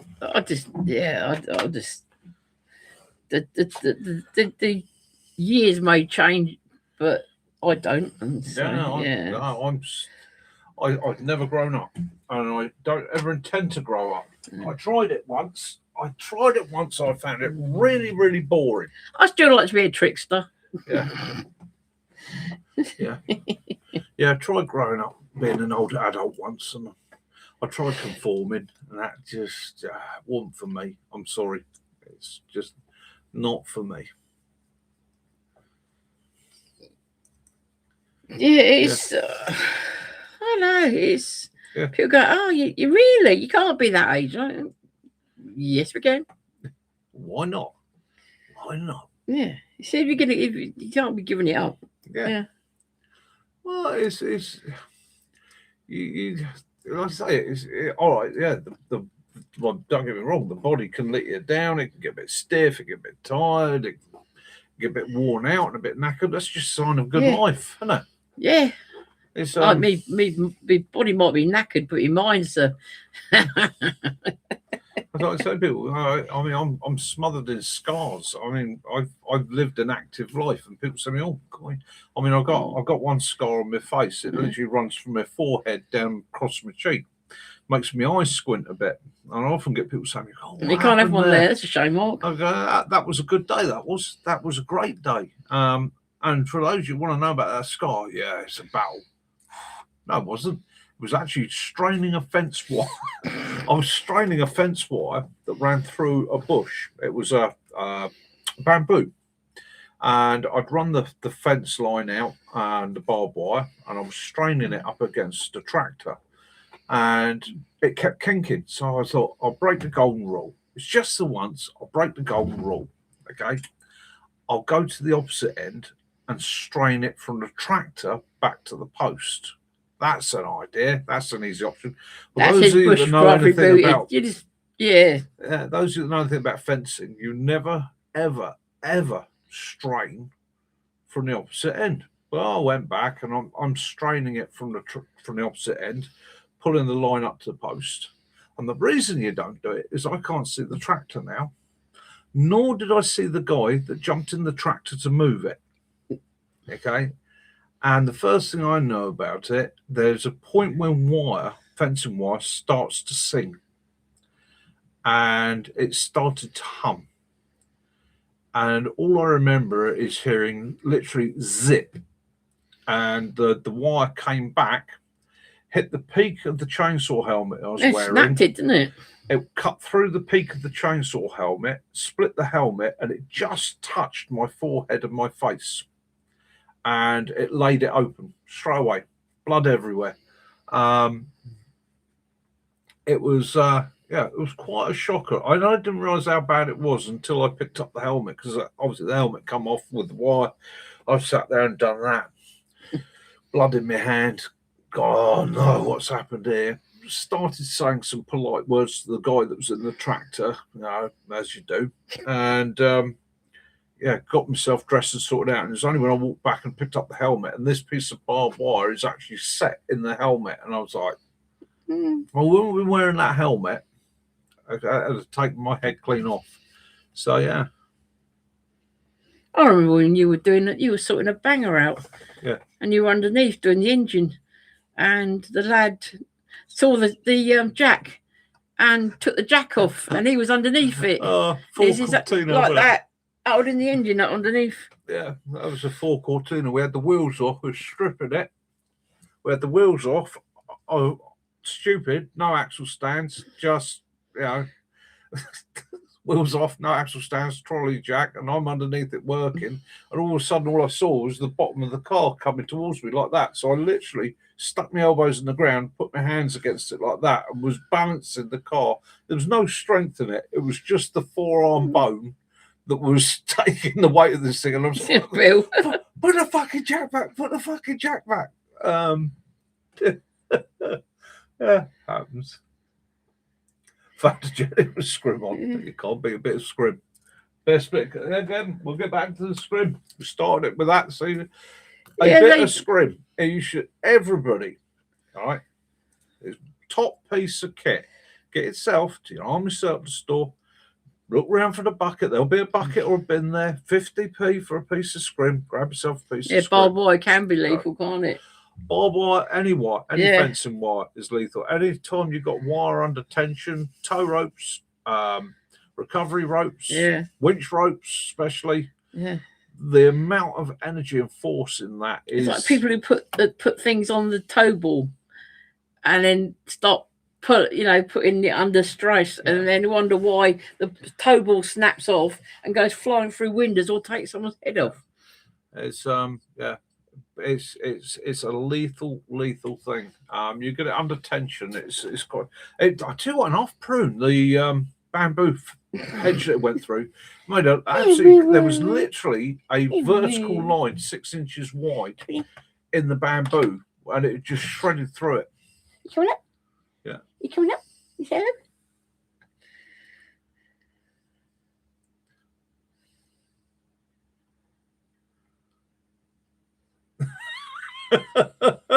walk like that. Yeah, it's tension. Wow. Wire and tension. It's or even string, cordage, anything under tension is something to be cautious of. Yeah, it's Yeah, and that you can't really see it on here, but if you meet me, you'll see the scar. It's actually, you can see Yeah. through there and it comes down there. Yeah. But yeah, I'm my hands, my back, my legs, I'm covered in them. Some I've sewn up myself. Every single one's got a story. They're all part of my life. I look at them sometimes and I laugh. I look at some of them sometimes, think you dozy idiot. Scream, dirty objects. And again, if you're out walking, people often say to me, how do you get you walk up on deer and things like that? Okay. Well, one, because I walk quietly, but I've always got a bit of scrim with me. And if I am trying to spot something, I'm starting to move quietly in the undergrowth. There is nothing fancy. It just literally, I throw it over my It head just like that. breaks up the It image. just breaks it up. Okay, they don't notice it so much, and I can see fine through it. They can't see me so easily. You do sometimes think that the deer are looking at you going, "Fuck is Yeah, because that?" they don't see you if you're sitting on top of a horse either, do they? No. They don't. They see the horse, but they don't see Yeah. you on top of it. Yeah. Yeah, I have had that moment where you're looking at the deer and you're like, the deer's like, what the holy fuck is that come out from behind that tree? Yeah. It's not got a head. The fuck is it? Yeah. And you use that to your advantage because that moment of puzzlement is going to give you those 10 seconds before it goes, no, don't like this, I'm out of here. Yeah. Cover your hands and face. Yeah. Raise pink. Yeah. Hello, Will. Do you want to say hello to people? Come on in. He just wants to come up again and say Come on hello. in. Oh, come on, Wally. It's hello, people. Yeah. Yeah. Oh, there you go. Yeah. Willow, they don't want to see out your bar. Yeah. Funnily enough, squirrels as well. If you're stalking squirrels, you're out with an air rifle or a shotgun doing squirrels, cover your face. It's one of those things. The wildlife is looking for the 2 dot, or what they call it, the 3 dot rule, isn't it? Which is 2 eyes in the mouth. Yeah, like that. Yeah, it's caught my face on Bob Wine on 9 rows. Kind of jump in. Yeah, it will make a mess of your barbed wire. I tell you what, any colour. Yeah. Any colour in the woods, any colour that breaks up. It doesn't. This is the thing the Americans have got right. Okay, and in the UK, people get confused about it. Animals don't notice colour so much. Okay, they're not bothered by colour. You bright orange camouflage works just as well as green camouflage. They're not seeing with our eyes. Okay, what you're wanting to do more than anything else is break that pattern up. Okay, you want to take the round thing off the top, try and break that up. You want to take the 3 dots that they're looking for, you break that up. Once you've done that, pretty much you're laughing. Yeah, a lot of people that stalk and hunt in the US have to wear orange, and you'd think, oh, the deer are going to spot them miles off. No, wildlife doesn't spot the orange. It doesn't. They're not looking for, hey, fuck me, that's orange. Give it a few thousand years of evolution, they might learn to spot orange a mile off and do a runner. But basically, anything that breaks it up, and it doesn't. I mean, I like scrim because anybody that's used scrim knows you can see through it really, really well. Okay, so it doesn't affect your vision. You can put it on quite close. But yeah, anything that will break it up. I mean, camouflage is more about actually changing the shape and patterns that the human eye or the animal eye is designed to spot. Okay, so at the end of the day, by using bushes, it's wearing the trees, cut down trousers. Yeah, using trees, bushes, and things like that to hide half your body, turning your body side on, changing the outline. It means they're not seeing what they're looking for. That thing that in their brain is going human danger, risk, get my ass out of it. And it's the same thing with people. If you're ever stalking or evading, okay, you've got to think like that. What's the human eye generate or looking for? What is it designed to spot? Well, it's actually designed to spot that. This shape here is what the human eye will pick out before it can actually see any detail. So if you can change that, and it is as simple as doing that and changing that the shape of the head. You can make all sorts of differences. You extend that out like that. At distance, the human eye just goes, no. You got to remember that most brains, or most human brains, most animal brains, don't actually see a good 50% of what they're looking at. Their brain fills in the rest of it. They only see a small amount, and the brain then adds the detail and says human form, animal form, or whatever. So if you can break that pattern up a little bit, and for those ex-military guys, you'll remember the lesson. So shape, shine, okay, and so on. Break them up. If you can take out the the actual image that the brain locks onto, break that up a bit, you're laughing. It's all camouflage is meant to do. The only time you see the camouflage is wrong is if someone's chosen the wrong sort of Highlighting. true. They've been putting tree leaves and things like that. If they've done it, then it's not an area that you see that tree. Then your brain will go, "What's that? Yeah, That's not something out. That's not right." Yeah. Scrim's used. It's not just used by snipers; it's used by everybody in the military. You know, it's everybody uses it. I sure people use scrim when they're going fishing and that. Because you go. I mean, you get guys like Mac. You know, he's X2 Paranat. To him, a bit of scrim. It's everything. It's a white rag. It's a bum rag. It's a face rag. It's camouflage. It is the universal cloth of the military. It's absorbent. It can make a filter. It can be used for firelighting. It is literally a bit of scrim. It's a wonderful thing to have. Yeah, clean rag. Yeah. And how many times you're doing something and you're like, just sweaty palms. You know, it's not a case. Do you use that? You could use that the same as like with your ghillie suits, couldn't you? Because you could poke things into it. Well, that was the thing, wasn't it? Yeah. You take a big sheet of that if you want to build a ghillie suit. Build your ghillie suit off of a combination of that and Hessian. Okay. Shape, shine, silhouette. Exactly. You know, you absolutely brilliant stuff. Brilliant stuff. Can't fault it. It should be pretty much over a Shamark. I'll rate it in everybody's prepper kit. Right, winter or summer, have that with you. It's got 101 uses, and again, it's not something you're going to get fancy with. I mean, it comes in huge rolls and it just cuts off. Okay. And in actual fact, the tattier it is, the better. Okay. The more worn it is, the better. It becomes super soft, very absorbent, and it's a lovely thing. Yeah, it's a lovely thing.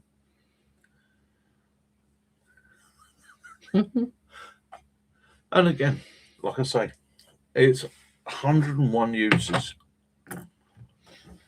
It's a force multiplier, shall we say? Hey, Bushcroft, you're quite quiet tonight. You all right? Yeah.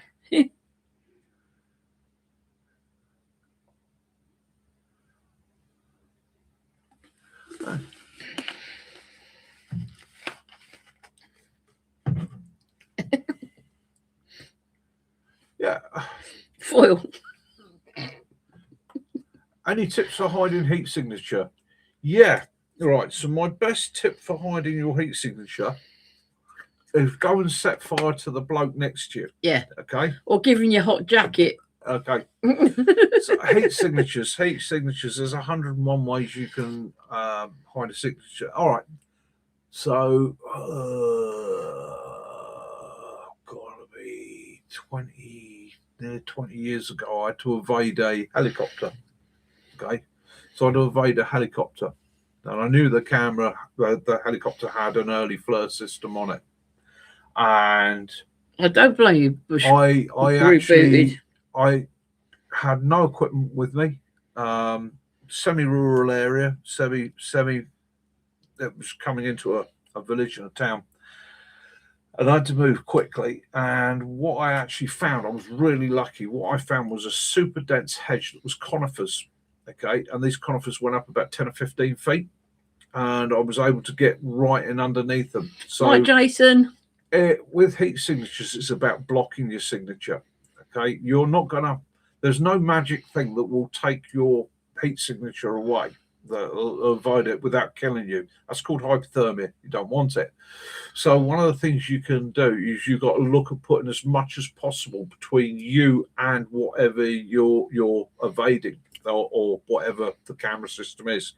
Now, at the end of the day, that can be soil, that can be undergrowth, that can be trees, but you need the density to do it. Where a lot of people make a mistake is they will go into something like a shed or a garage and think, oh, it's got a roof on it, that's giving me cover. Well, your body heat's going to rise up, and even just microscopic differences will actually give an image. It will show up. So you want as much cover as possible. And what you ideally want to think about, and the way I thought it with the conifers was because it was cold, the cold air moving through the conifers was going to wipe my signal out. That cold air moving through the trees, the leaves, the branches, that's going to absorb my signature. By the time my heat signature has risen at all, it's going to dissipate to nothing. So yeah. Have a great day, Jason. Look after yourself. Say hi to your missus. Have a wonderful week, bro. Yeah. So yeah, Mylar bags will do it, but only to a point. Okay, so you can use Mylar to reflect your body heat at you, and you can use it to block a heat signature to a point. And the reason I say that is eventually you're going to warm that Mylar up. So if it's on you, your body heat will warm the Mylar. Okay, that Mylar then gives off its own heat signature, which is going to get picked up on.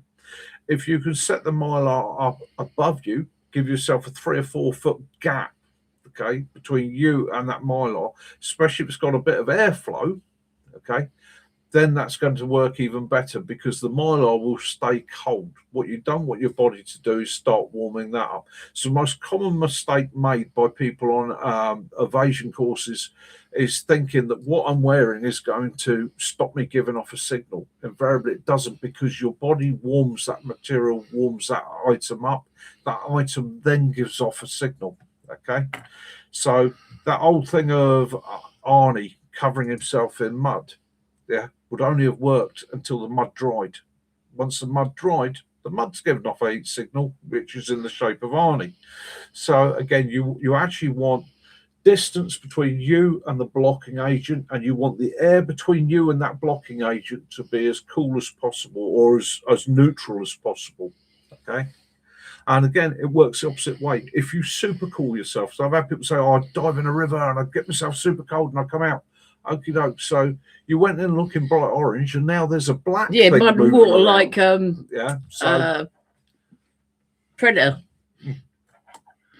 Yeah. So again, you have to think about the impact. Like I said, the actual nature gives you the best protection.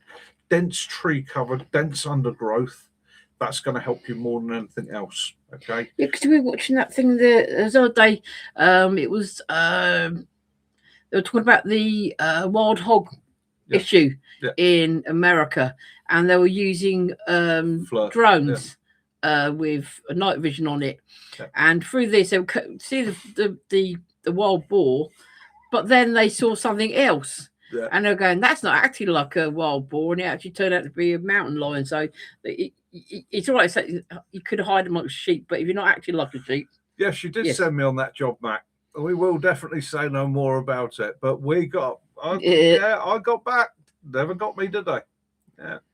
Nobody found me. I got in and I got out. Bad, Mac. The other thing is also use what's around you to create distraction.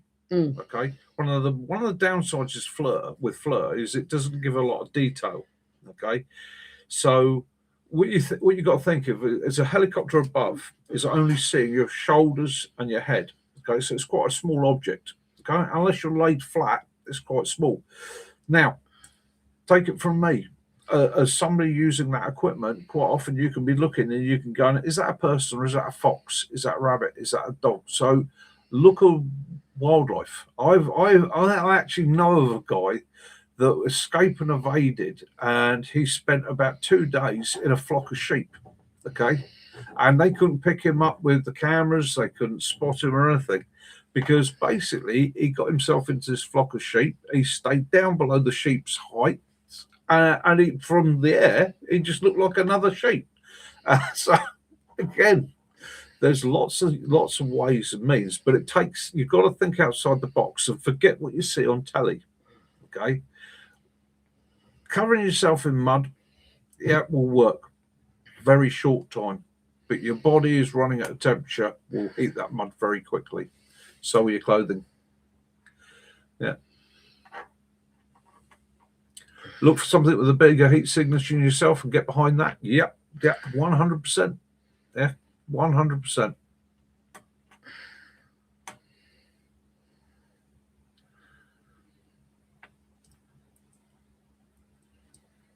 Yeah. So you can. I see. You do like the Star Wars when he killed that. Yeah, that's a bit rough on the sheep. You're only the Wampa, whatever it is. Yeah, looking at evading. But again, it's you've got to think outside that box. The best. Do you know the best advice I can give you is go and watch documentaries. Plenty of them on YouTube. Some of the wild boar hunting ones. Oh, it got a nice bit of mutton. Really good, or animal tracking ones where they're actually using different cameras to try and follow stuff at night. Look at the effect that the environment has on the image, and think how you could disrupt that, how you could use the environment to disrupt it. Poor Sam.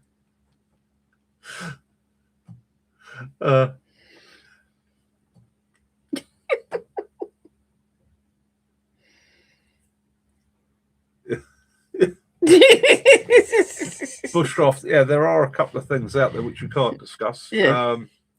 I mean, for the average bloke walking down the street, in actual fact, your best option is to get amongst people.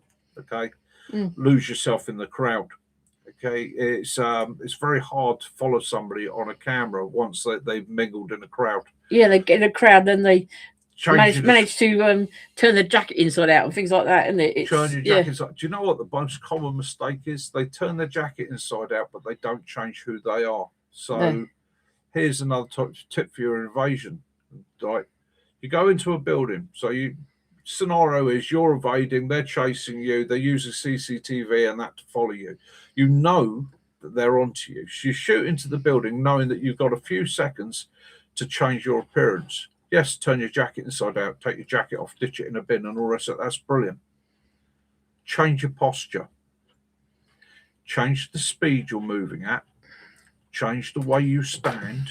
Change the way you walk. Okay? If they're looking for a guy that is moving fast and he's a bit like that, right? That's what they're looking for. That's what the brain's hunting. It's looking for that fast rabbit. Okay? Change immediately. As soon as you're in there, you've changed that. Change your posture. Drop your shoulders. Change your walk. Change how you stand. Move with other people. One of my top tips there is to find a group, tag along the back of the group. Okay, one of the best things you can do is ask them for directions. Excuse me, guys, can you tell me where the toilets are in it? And then move with them. And so go through, oh, yeah, wonderful. Oh, I'm Mike, just so you suddenly change yourself from the individual to a group. The hunter is looking for the individual that's trying to evade. He's looking for those signals that say he's twitchy, he's moving. Wipe those signals out by becoming one of the others that he's not looking for. Okay. It's not a guarantee, but you're breaking up signals. Yeah, the way you walk and that is, it's definitely. Yeah, put your scrim on your head. Get a limp suddenly. Yeah, change how you walk. They're looking for the signals, and the hunter signals change your jacket, are always put it on your head. based. If you think of it like a dog hunting, the dog hunting is looking for the thing moving at speed. It's looking for the thing that is moving quickly. If you change if you understand evasion, you then change what they're looking for, and you break that signal. Okay, the human brain takes over. The subconscious starts to it's literally like, where is he? Where is he? They're looking for that guy running. So yeah, break that signal, break change, but also use that as a chance to give yourself a break. Okay, so in evasion, you're moving quickly, you're having to think quickly, the adrenaline's running, you're not always making the best judgment. Wear a hijab. Yeah, look to give yourself that few seconds where you can now assess where you are without giving it away. Okay, be that guy that's looking for the toilets, or whatever. Don't ever go in the toilets; it's a dead end. You're trapped. But do that. Start looking for the fire escapes. Look for the ways out. Look where most people are moving. Get in, flow with them. Okay. Don't do things like walk into shops unless you really have to. Definitely do not have the toilets. It's a dead end trap. Don't keep going upstairs. Yeah. Look for things like stairways to car parks. Okay, there's car parks invariably multiple ways out. Okay, what you're looking at doing is going out the way they're least likely to be looking. Okay, or move with the crowd. Pay someone to take clothes if you've got time. Yeah, if you've got the time, that sort of thing can work. Go into a shop. I mean, in theory, you could go into a shop and buy a complete change of clothes. Go use the changing room, change your appearance 100%. You know, but break that. The most important thing is break that hunter signal, the prey signal. Okay, alter that. It's going to give you that little bit of edge. And if you can get somebody else to run, if you can persuade somebody else to run, if you can persuade somebody else to give the signal, if you by trickery or fair means, okay, then that's the one they're going to go after. Boss your eye slouch, so they should be looking for it. Well, then pick yourself up, become that marching man, you know. But again, it's that and calm yourself down. Put your hand on your hip and walk like Dick Emery. Be like everybody else. Nobody else in there's being hunted, therefore they're all calm and relaxed. That's the signal you ideally want to give. Is that no, I'm not the guy you're looking for. Hi, Cujo. Stop looking suspicious. Yeah. I am not the droid you are looking for. Oh dear. There's nothing mystical in it. It's all psychology. And you watch I watch programs all the time where I'm watching people being chased, and I often think to myself, you know, they always go upstairs. Why? You know, head for the shopping centre, head for the busy place, head for the busiest place you can be, and lose yourself in the crowd. Evening, Cujo. Manholes are good. Yeah, manholes are awesome. Great place. You can get into a manhole when nobody's looking. Yeah, that's been done a lot. Patience and time as well. Slow yourself down. You might not be able to leave that building for many hours. Blend yourself in. They're always expecting somebody to be leaving, heading out, getting away, and after a short period of time, they'll widen their search. The great terminology, that widen the search. When they widen the search, that means move people out further away from where you are. It's a bonus. Will thermal pick you up in the underground?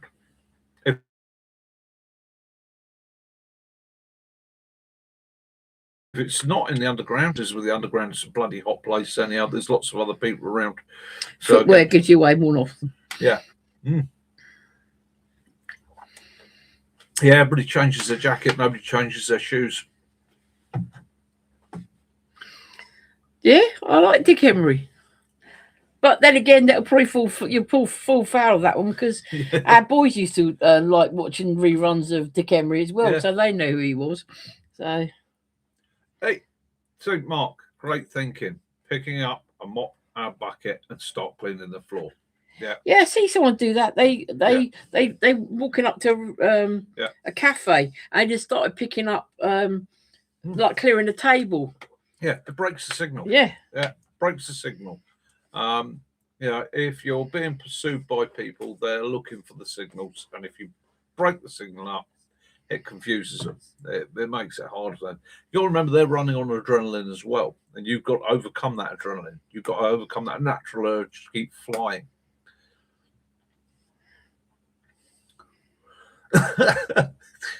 Mark on his head every day, still not got a 5-star hotel. Well, the hotel we were in Blackpool, there was loads of loads of there.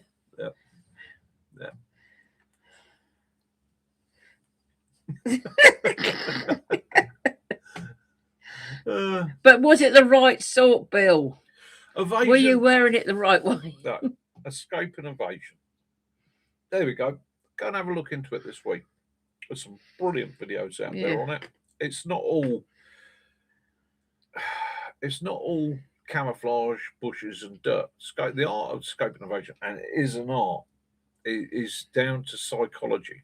Okay, it's using what you have around you, people's natural instincts, and it does break down to natural instincts. Hunters, prey, okay, instincts.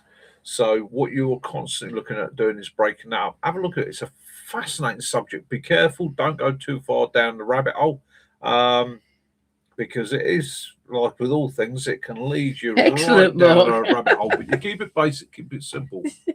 What I said. Yeah, exactly that, Mark. Exactly that. The course teaches you that. Don't be what they expect you to be. Don't be where they expect you to be. Okay. Don't give the signals. It's a good course. Run to the Russian assembly and claim asylum. Blending in and disappear. Yeah, blending in.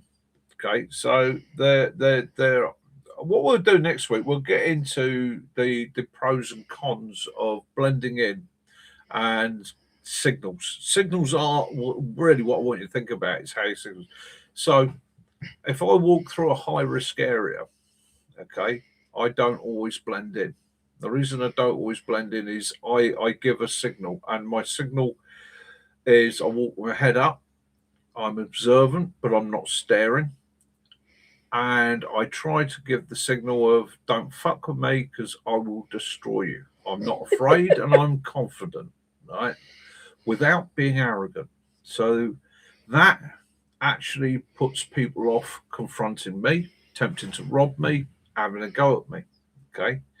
The downside of that is it can, if you come across the wrong person, be an instigator to a situation. So you've got to know when to wind it back, when to push it forward. Blending in works brilliantly. Okay, the art of blending into a crowd is a simple art. It's look like they do. As preppers, walking with purpose. Yeah, it's walk with purpose, definitely. Blending in is great, but then you become part of the crowd. Okay, and you're now stuck with the crowd. You're stuck in a situation. There are also, you can blend to the point where you got a big stick though now, haven't you? yeah. You can also blend to the point where you become a target, especially if the crowd then realizes, or somebody in the crowd decides, you're not one of us. That can be one of the worst situations you'll ever find yourself in. Okay, that's happened plenty of times. So if you are going to blend in, make sure that you can carry it off and that you're confident enough to do it. Personally, I always try and avoid a situation. All right. So I will avoid areas or avoid events. I'll try and avoid situations, or if I see a building, it's time for me to do one. Okay. Do one what? What, bend over and fart again? I haven't farted tonight, but I will be honest with you. This face is pained because I'm holding it in. Yeah. A lot like our son last night, a younger one. He was eating, bone marrow? He was eating marrow bone from, and he was going off and he's Yeah. It is 10 o'clock. Yeah. Those 2 hours, where did those 2 hours go? They flew by, didn't they? Guys, have a wonderful week. Get outdoors. Have an adventure. Mac, have a fucking fantastic fishing trip, brother. Enjoy yourself. Absolutely just, I hope it goes well for you, and I hope you have tight lines all week long. Gaz said, let it rip, dude. You'll hold it in and you're really bad. It's really bad for you. No, I've got Kaz and Willow to think about. This is going to be a bad one. Willow's on the floor down there. This is going to burn my eyes, let alone the dogs. Have a fantastic week. Enjoy yourselves. I've done 40 and e-courses winter. Mac, no problem. I mean, at the end of the day, you helped me out a lot when I looked at doing it and all the rest of it, but we both got that mindset. And it is a mindset. Scope innovation is not hard. Yeah. Anyhow, that's enough of that. Get outdoors, have an adventure, do something fun. I'll tell you what, set yourself a goal. See if you can move through the woods and not be spotted by wildlife. Because if you can evade the animals, people are a piece of piss, right? And I'll be honest with you. And Free Dog, I hope you get to the bottom of your wall sticking coins. If you can walk quietly and see those rabbits feeding and move past them without disturbing them, or have that fox trot across in front of you, or come across those deer, or get close enough to see those birds, that is skillful, okay? And it just takes time and practice. Yeah, people are dead easy to avoid. There are some very highly trained people out there that you will not avoid, but hey, they are very, very, very rare, far between. People like Mr. Lee Roberts, if he's on your trail, you're done. He's going to find you. But other than that, the average Joe, the average person that's going to be looking for you, yeah, you can avoid them. Hey, use it as a technique then. Use it as a technique. Yeah. Anyhow, have a great week, guys. Yes, thank you. That mead was a lovely walk. Gaz, sorry, I keep forgetting that. Earlier on today, I actually cooked up a plate full of sausage rolls for me and Kaz. So now we're going to go and have a nice cup of tea. And for our evening, tea tonight, we had Farmer P's Dexter beef. We had a brisket. Yeah. Oh, that was nice. Anyhow, love those you do. Yes. Forgive those you don't. May peace and light be upon you all, wherever you are in this glorious world of ours. Yes. Have an awesome one. I'll see you all next week. We will. Take care. That's Mickey and Kaz out. Nighty night.